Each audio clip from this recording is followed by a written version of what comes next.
Sema kwa kitu cha ukweli.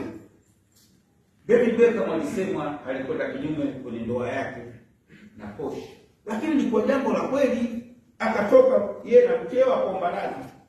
Rais wa nchi kubwa kabisa duniani Bill Clinton alikuwa anatembea na mmoja wa watumishi wa Ikulu, nadhani alikuwa Monica Lewinsky.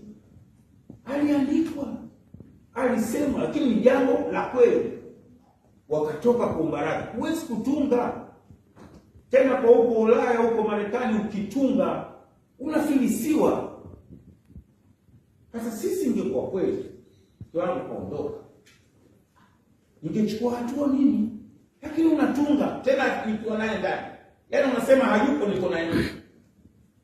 Alafu unaulizwa, unasema nina uthibitisho wa 100%. Mia.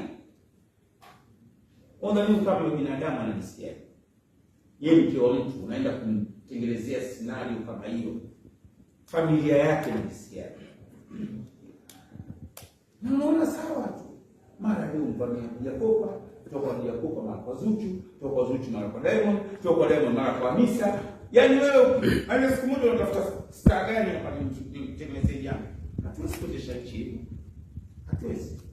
Bwana umekosea, unauliza swali. Lakini sikafanya bahati mbaya, akasema kaokoka, kateleza, akapona basi. Na sisi sema alhamdulillah, tunamsamehe, tunamkumbusha tu wajibu wake kwa Mungu. Lakini unarudia, alafu ukitoka huyu unakudesahau, ukitoka huyu unakudesahau. Na age imekwenda.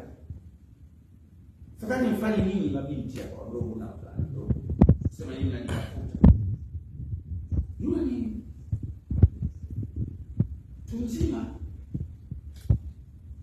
Lazima uchague.